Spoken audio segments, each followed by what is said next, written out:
ജനങ്ങളെ, നമ്മളുടെ ജീവിതത്തിൽ വരവിൽ കൂടുതൽ ചെലവുണ്ടാകുക, ചെലവ് നിയന്ത്രിക്കാൻ പറ്റാതെ വരിക, ബ്യൂറോയിൽ പണം തങ്ങാതിരിക്കുക, വീണ്ടും വീണ്ടും നമ്മൾ ബാധ്യതയിലേക്ക് പോകുന്ന ഒരു സാഹചര്യം ഉണ്ടെങ്കിൽ നിങ്ങൾ മനസ്സിലാക്കുക, നിങ്ങൾക്ക് പണം നിങ്ങളുടെ വീട്ടിൽ കുമിഞ്ഞുകൂടാനും തങ്ങാനും വീണ്ടും വീണ്ടും നിങ്ങൾക്ക് സാമ്പത്തികമായിട്ട് ഉയർച്ച ഉണ്ടാകാനും പറ്റിയ ഒരു മാർഗ്ഗമാണ്.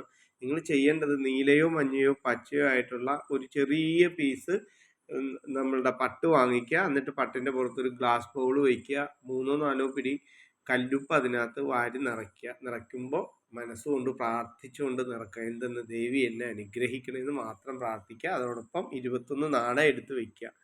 രാവിലെ കുളിച്ച് ശുദ്ധമായതിന് ശേഷം പോയി വിളക്ക് കത്തിച്ച് പ്രാർത്ഥിക്കുമ്പോൾ ആ ഒരു നാണയം എടുത്തിട്ട്, ദേവി എൻ്റെ ജീവിതത്തിൽ ഐശ്വര്യവും സമ്പൽ സമൃദ്ധിയൊക്കെ തന്ന് അനുഗ്രഹിച്ചതിന് നന്ദി പറഞ്ഞുകൊണ്ട് ആ നാണയം അതിനകത്തേക്ക് വയ്ക്കുക. അങ്ങനെ 21 ദിവസവും നിങ്ങൾ ദേവിക്ക് നന്ദി പറഞ്ഞുകൊണ്ട് ആ നാണയം അതിനകത്ത് പൂഴ്ത്തി വെച്ചതിന് ശേഷം 22-ാം ദിവസം എല്ലാ നാണയവും എടുത്ത് ശുദ്ധവെള്ളത്തിൽ കഴുകി ഈ പട്ടിൽ കെട്ടി അവിടെ വയ്ക്കുക. ഉപ്പെടുത്തിട്ട് നിങ്ങൾ എന്ത് ചെയ്യണമെന്ന് പറഞ്ഞാൽ, വീടിൻ്റെ തെക്ക് കിഴക്കേ മൂലഭാഗത്ത് വെള്ളത്തിൽ കലക്കി ഒഴിച്ചു കളയുക, ചവിട്ടാത്ത സ്ഥലത്ത്.